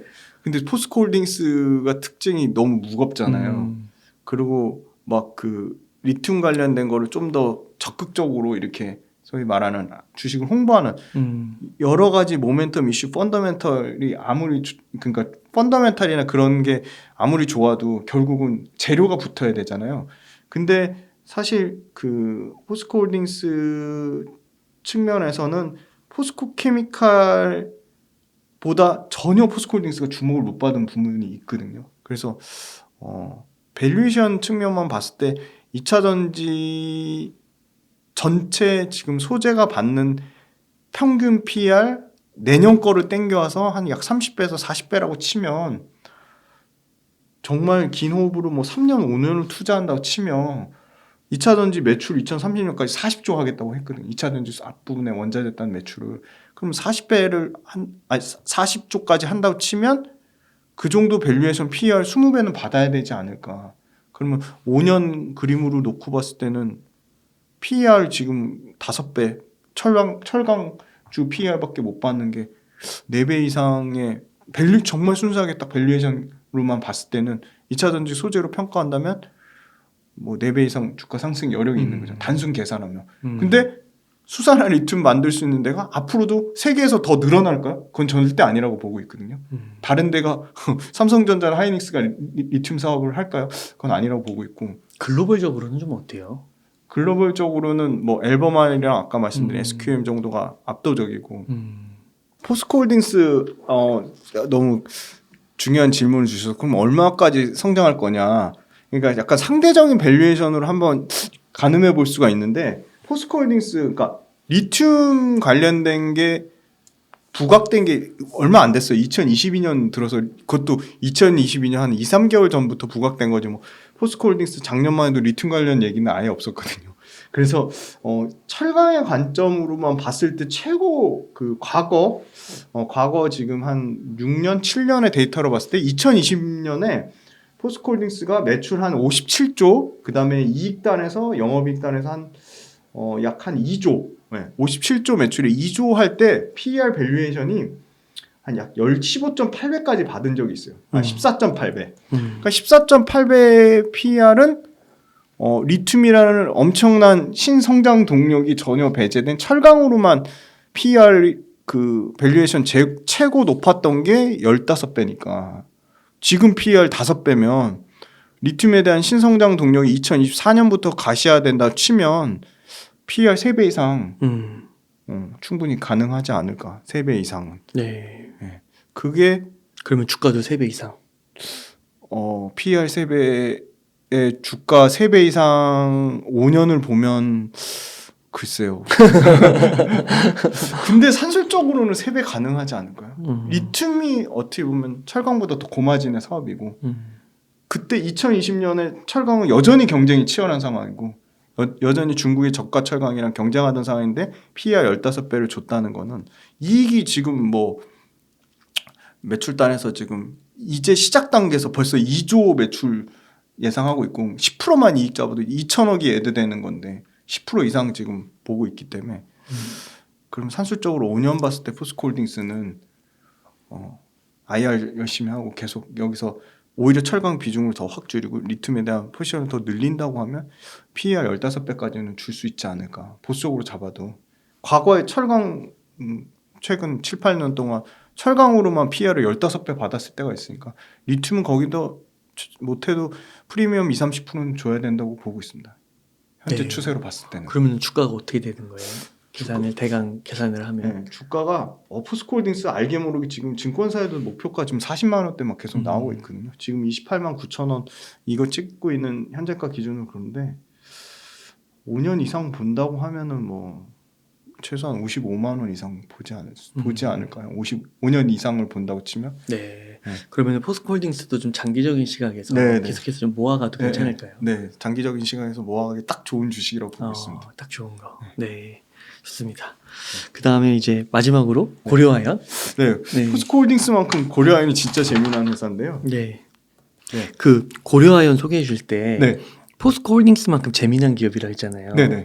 그 포스코홀딩스의 재미난 점이 뭐라고 생각하시나요? 그 리튬이라는 그 리튬이 진짜 돈 되는 면허다라고 할 정도로 일론 머스크가 얘기할 정도로 리튬이 앞으로 진짜 이렇게 폭풍 성장하는 산업이기 때문에 재미난 산업이라고 했고 굉장히 무거운 어떻게 보면 중후장대 철강 산업에서 가장 핫한 2차 전지 산업을 트렌드가 변화된다는 거에서 재미난 산업이라고 했습니다. 그만큼 또 그만큼 흥미로우면서 그런 부분이 당연히 주가에 반영이 되거든요.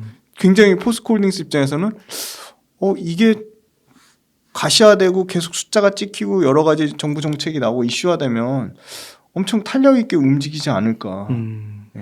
2차 전지가 뭐 LNF나 에코프로빔이 사실 탄력 있게 움직인 거가 5년 내내 탄력 있게 움직였을까? 그건 아니라고 보고 있거든요. 네. 딱 탄력 있게 움직인 구간이 있거든요.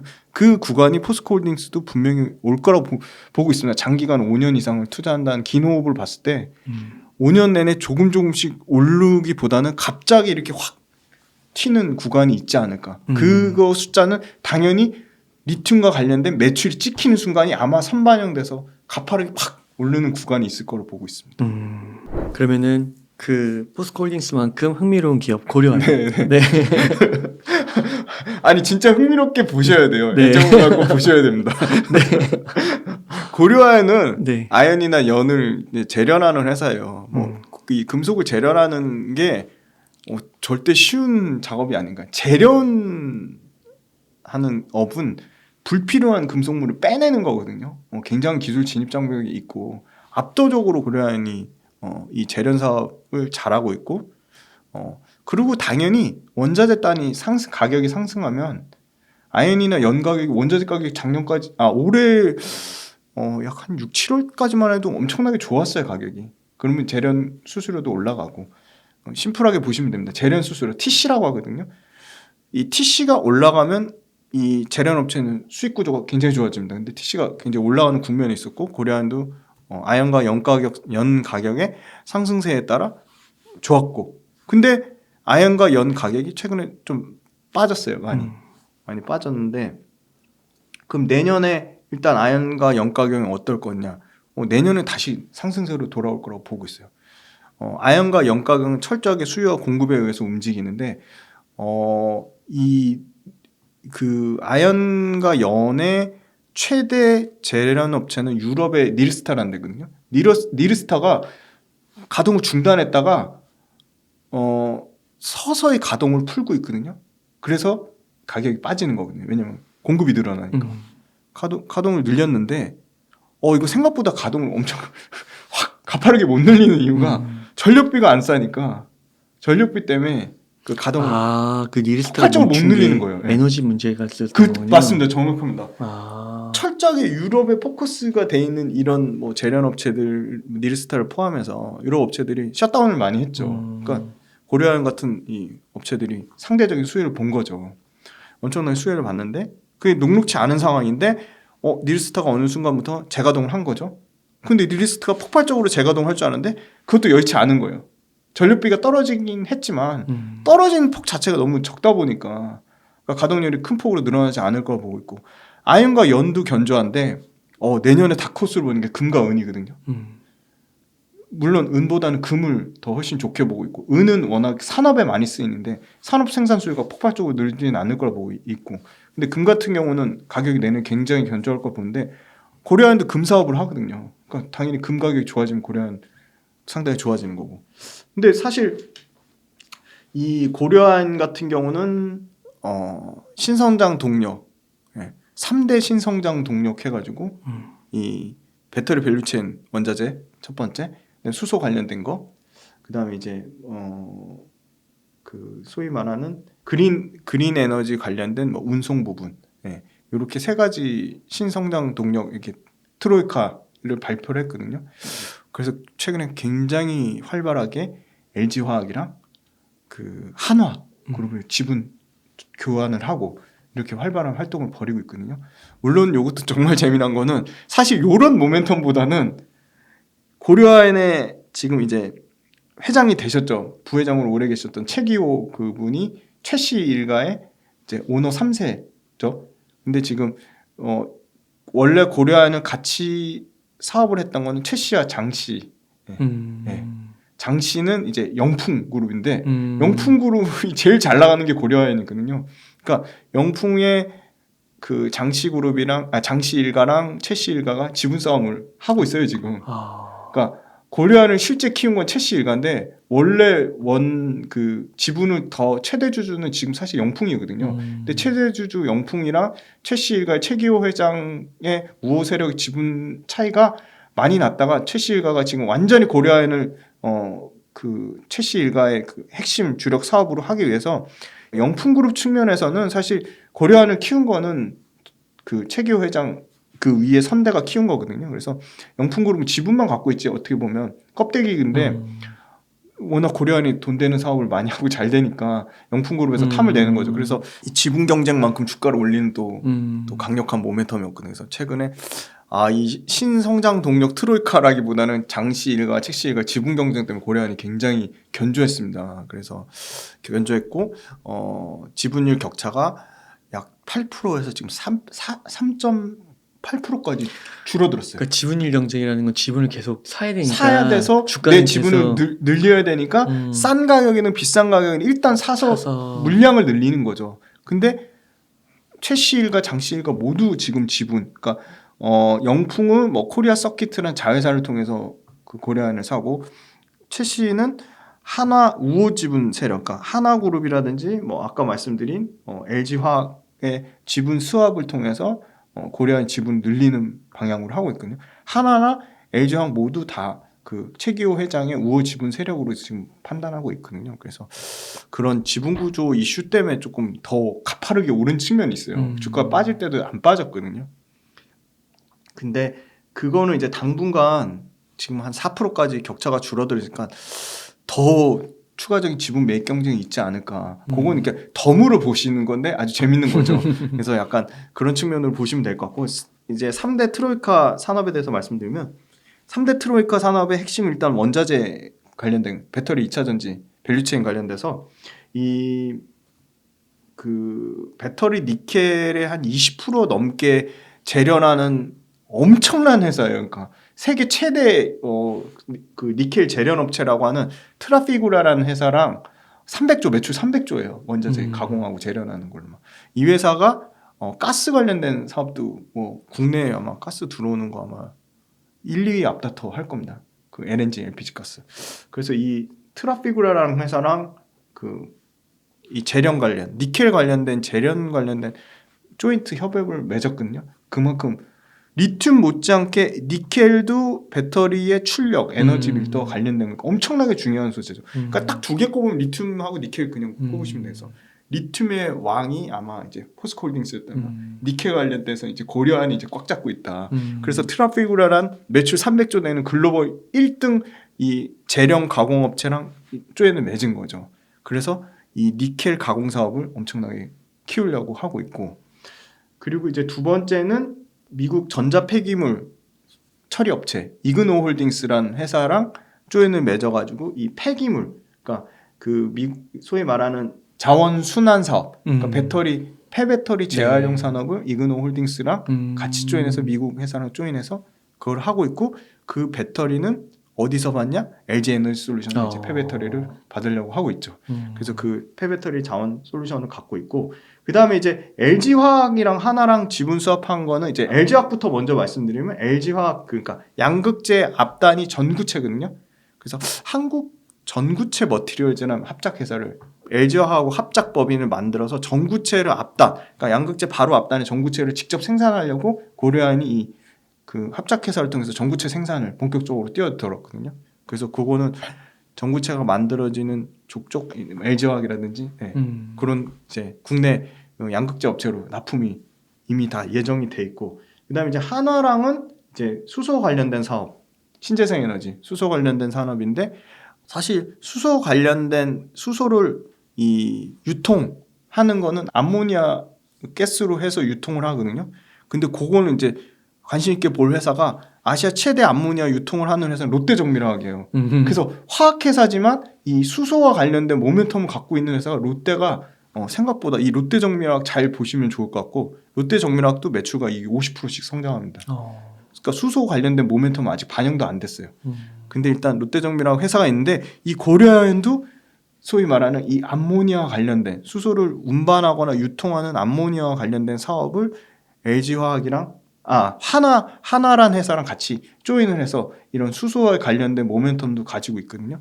그래서 제일 중요한 거는 이 전구체와 니켈 재련 관련된 글로벌 회사 트라피구라랑 조인한 점, 그다음에 이제 그 소위 말하는 앞단의 소재 양극재 단의 앞단인 전구체는 이제 LG화학이랑 조인해서 전구체 매출 늘리겠다는 점, 세 번째는 하나랑 조인해서 암모니아 유통 관련된 수소 사업을 하겠다는 점, 그 점을 강력하게 보고 있고, 그 다음에 세 번째는 그 음극재 소재가 되는 동박이 있거든요. 동박은 이제 K잼이라는 이제 자회사를 통해서 동박 관련된 거로 이제 캐파가 2023년에 한 3,000톤 정도인데, 이게 배터리 3사로 다 들어가는 이제 배터리 3사, 삼성 SDI, LG 에너지 솔루션, SK 온으로 들어가는 동박. 그러니까 동박은 이제 음극할 물질의 소재에 들어가는 앞단에 들어가는 동박 관련돼서도 이제 생산 캐파를 K잼이라는 자회사를 통해서 늘릴 거라고 보고 있어서, 지금 그 배터리 소재에 양극재, 음극재 모두 해당되는 앞단의 소재, 그러니까 동박이라든지 아까 말씀드린 전구체라든지 그런 거를 이제 고려아연이 LG화학이나 이런 배터리 양극재, 음극재를 통해서 같이 조인을 해서 이렇게 생산 캐파를 늘리고, 그게 실제 매출로 반영이 내년부터 본격적으로 예상을 하고 있어서, 이제 고려아연은 단순하게 아연이나 연을 재련하는 업체가 아니라 배터리 2차 전지 소재 앞단 회사를 지금 탈바꿈되고 있고 세계 최대 그 관련 니켈 관련된 재련 업체인 트라피구랑 조인하면 니켈 관련된 재련도 엄청나게 사업이 커질 거라고 그렇게 보고 있습니다. 야, 그건 이 고려 아연도 어떻게 보면 아연이라는 약간 네네. 그 철강 느낌이 나는 네네네 맞습니다. 그런 회사 포스코랑 비슷한 되게 비슷해요. 느낌이. 비슷한데 2차 전지라는 산업을 네. 만나면서 네. 이게 지금 트랜스포머를 완전 트랜스포머 하고 있습니다 지금. 하고 있는 거네요. 이 회사도 포스코홀딩스처럼 2차 전지 앞단 회사로 이제 거듭나려고 하고 있고 실제 그런 사업들이 이런 합작법인을 통해서 엄청나게 지금 트로이카 2차 전지 소재가 가장 앞단에 쓰고 아까 하나랑 조인하면서 수소 관련된 사업도 하고 있다는 걸 굉장히 좀 긍정적으로 보고 있고 마지막으로 본업인 이 소위 말한 아연과 연이 생각보다 유럽에서 가동률이 빠르게 늘어나지 않아서 본업도 가격이 빠지긴 빠지지 그렇게 시장에서 우려하는 만큼 아연과 연의 가격이 큰 폭으로 빠지지 않을 거라 보고 있습니다. 그러니까 고려 아연도 보니까 배당 잘 주고요. 아 배당도 좋습니다. 코로나 때는 되게 안 오르더라고요. 네네. 제가 봤을 엄청 때. 무겁습니다. 근데 어느 순간 네. 주가 흐름이 좋더라고요. 아 그거는 이제 지분 싸움 때문에 그렇고. 지분 싸움 때문에 네. 그랬던 거구나. 이런 신성장 동력은 전혀 반영이 안 돼 있습니다. 그러면은 그 말은 이제 지금 이제 반영이 되면 네. 또 주가가 한 번 더 도약할 수 있는. 그렇다고 보고 있습니다. 네. 그렇군요. 예, 와 이거 2차 전지가 새로운 네. 그 과거의 전통 기업들을 네네. 새롭게 만들고 있네요. 아, 그거 진짜 정확한 포인트고요. 예.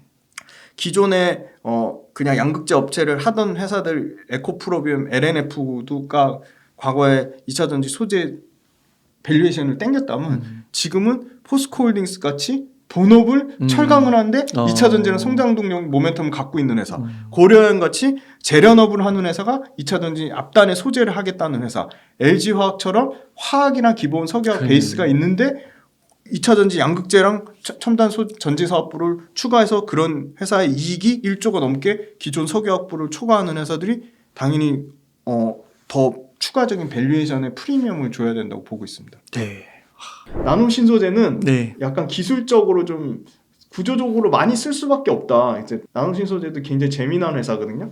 이 회사는 매출이 반도체 소재 쪽이 높고 디스플레이 소재 쪽도 있고 태양광 쪽 패널에 들어가는 소재도 있어요. 핫한 거 다 네, 하네요. 핫한 거 다 하는데 네. 아무래도 반도체랑 이 디스플레이 소재 쪽 비중이 40% 매출 비중이 높은데 2차 전지 도전제, 그러니까 도전제는 그 양극재랑 음극재, 양극할 물질이랑 음극할 물질의 전하가 굉장히 활발하게 이동이 잘 되게끔 하는 물질이 도전제고요.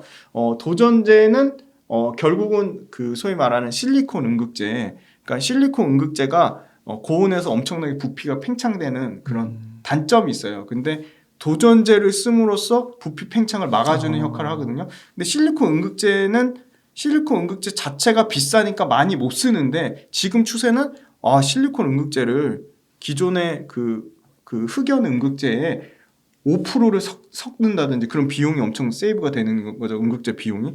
그리고 실리콘 음극재를 기존의 그 카본 블랙 음극재보다 가격은 비싸지만 같이 혼합해서 쓰는 방향이 늘어나고 있거든요. 그래서 실리콘 음극재가 많이 쓰이면 쓰일수록 부피 팽창에 대한 부담감을 갖고 있기 때문에 무조건 이 도전제를 같이 구조적으로 쓸 수밖에 없는 거죠. 그래서 도전제 매출은 이제 시작됐다고 보고 있거든요. 그래서 이 도전제를 음극재에도 들어가고 양극재에도 들어가는데 양극재에 들어가는 거는 사실 LG화학도 쓰고 있고요. 그 다음에 이제 후성이라는 업체도 지금 쓰고 있습니다. 근데 음극재에 들어가는, 그러니까 음극재에 들어가는 거는 유일하게 국내에서 양산하는 거는 이 나노 신소재밖에 없습니다. 음극재용 이 도전제를 쓰는 거는. 네. 그래서 구조적으로 실리콘 음극재를 계속 써야 되고 부피 팽창을 방지해야 되기 때문에 도전제 쓰이면 실리콘 음극재 비중이 5% 늘어나는 게 5% 비중을 같이 섞었던 거를 8% 섞고 지금 10%, 15%까지 비중 섞는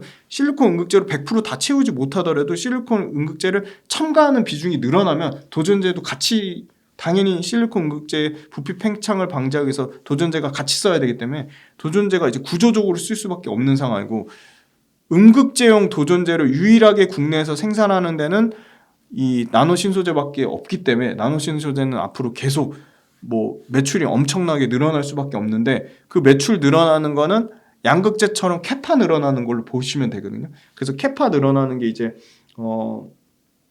7,000톤, 그러니까 지금 현재 2,000톤인데 국내에서 6,000톤, 약 3배 넘게 증가하고요. 그다음에 중국에서 한 5,000톤. 그래서 내년에 벌써 5천 톤에 7천 톤이면 12,000톤까지 늘어나고요. 그다음에 2023년에는 미국에 일단 4천 톤 초기에 들어가고요. 그다음에 유럽에 한 4천 톤에서 미국하고 유럽에만 한 8천 톤에서 10,000톤이 더 추가로 들어갑니다. 그러면 2024년까지는 한 24,000톤까지 추가로 지금 이제 한 4천 톤인데 2020년에 6배, 7배가 늘어나는 거예요. 캐파로 벌써 6배, 7배가 늘어나면 그러면 4천 톤 기준으로 지금 매출이 얼마냐?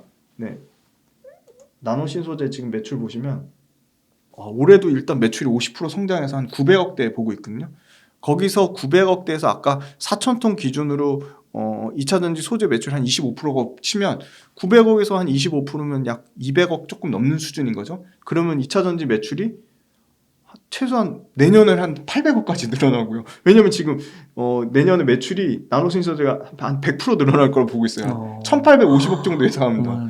예. 그리고 2024년에는 한 2,500억 이상 보고 있거든요. 그러면 이 비율, 그러니까 2차전지 도전제 매출이 20%에서 25%, 30%, 35% 아주 보수적으로 잡아도 2차전지 도전제 매출만 지금 200억대 정도에서 한 1,000억대 이상, 5배 이상 성장하면 그거에 대한 밸류에이션은 당연히 그 이상을 줘야 된다 보고 있고, 이 마진율이 좋아요. 왜냐면 음극재 도전제에 들어가는 게 유일하게 없으니까 얘네가 부르는 게 그 마진이거든요. 그러니까 쉽게 못 깎는 거죠. 아직까지는 독점 기업으로. 그리고 기술적으로 싱글 단일벽이랑 이 멀티 이중벽이 있는데 지금 추세 자체가 기술적으로 이제 그 단일벽으로 가려고 하는 추세거든요. 그러면 단일벽으로 가려는 그 기술 진입 장벽도 갖고 있는 유일한 회사가 사실 LG화학은 도전제를 사업을 하지만 도전제를 중점으로 하는 회사는 아니고 이 회사는 도전제에 사활을 건 회사이기 때문에 LG화학보다는 도전제에 대한 밸류에이션은 이 회사 나노신소재에 더 줘야 되는 거죠. 그래서 아까 말씀드린 구조적인 측면으로 봤을 때 지금 PER 기준으로 네. 왜냐하면 아까 말씀드린 도전제 매출이 20% 안짝으로 보고 있기 때문에 PER이 그렇게 엄청 높진 않아요. 지금 약 내년에 지금 한 30배까지 떨어지거든요. 그러니까 2차전지 소재단의 평균 PER 딱 그 정도 수준만 받는 거죠. 지금은 몇이에요? 지금 퍼가 몇이에요? 지금 PER 기준으로 보면 네. 지금 PER 한 36배 정도 수준입니다. 그러니까 뭐 이 도전제에 대한 뭐 밸류에이션을 프리미엄 준 거는 지금 전혀 아닌 상황을 보고 있고 가장 그 양극재, 음극재, 장비업체, 배터리 셀업체 포함해서 매출의 성장폭은 가장 왜냐하면 100% 이상 매출이 성장하는 거는 과거 양극재가 그 100% 이상 매출 성장이 나올 때 2021년하고 2020년에 약 8배 정도 올랐잖아요. 매출이 2배 이상 뜰 때 이익보다는 매출을 더 포지션을 높이 평가를 하기 때문에 그래서 나노신소재 같은 경우가 지금 8,600억대 시가총액이거든요. 그래서 이제 기관이 딱 관심. 그때 설명드렸죠. 기관은 3,000억, 5,000억 미만을 거들떠 보지도 않다가 한 7,000억, 8,000억대 되면 엄청나게 관심을 갖기 시작합니다. 근데 이거 에코프로비엔, 포스코케미칼 이런 거는 이미 많이 들고 있단 말이죠. 그래서 사실 포트폴리오를 2차전지에서 만약에 조정을 한다 치면 지금 딱 새롭게 떠오르는 나노신소재 쪽으로 좀 갈아탈 확률도 충분히 있다고 보고 있습니다. 물론 좀 더 안정적으로 운영하는 입장에서는 포스코홀딩스나 고려아연을 굉장히 눈독을 들일 것 같아요.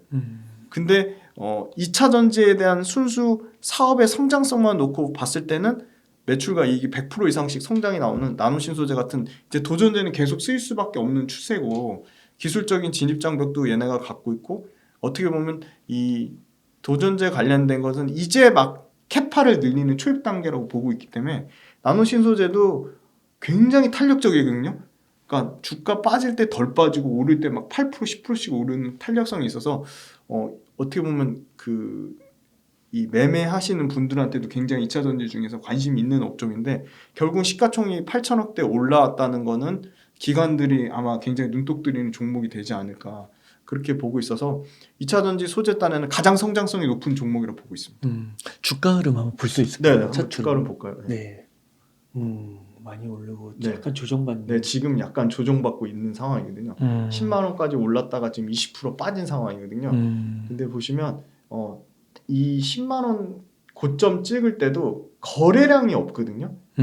이렇게 거래량이 없어요. 이렇게 약 한 4, 5만 원대 올라가면서 그때 거래량이 많이 그러니까 그때 막 4만 원, 5만 원대 막 관심을 가지다가 10만 원 올라오고 나서는 이제 거래량이 확 줄은 거죠. 그 얘기는 10만 원대 새로 이렇게 사고 파는 물 소위 말하는 수급에 이렇게 뭐 교환이 없었다고 봐야 되거든요. 들고 있는 사람 입장에서도 굳이 팔 필요가 없는 거고 매출과 이익 성장이 100%씩 나오니까. 그리고 신규 들어가는 입장에서는 부담스러우니까 고점 대비 20%밖에 안 빠졌으니까 들어가지 않는 상황이거든요. 근데 사실 이 지금 가격대는 이 실제 지표가 말해주는 거는 물론 후행적이긴 한데 과매도 구간이라고 보고 있어요. 고점 대비 20% 빠졌다는 거는. 왜냐면 뭐 LNF나 에코프로비엠처럼 이런 부정적인 이슈가 없어요. 사실 도전제는 지금 시장 파이를 키우기 너무 바쁜 상황이거든요. 그래서 부정적인 이슈가 없는데 2차전지 소재가 다 빠지니까 같이 도매급으로 매도당한 상황이고요. 이 회사는 보시면 최근에는 외국인 기관이 계속 팔았어요. 근데 저는 주목해서 볼 만한 게 이 지분율입니다. 3% 정도밖에 안 되거든요. 외국인 지분율이.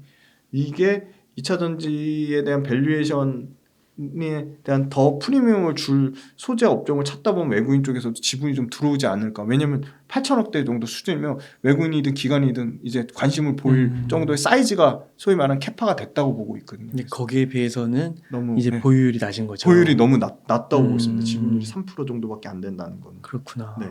기관도 지금 사실 과거에 보시면 8만 원대는 매수가 좀 들어오고 있어요.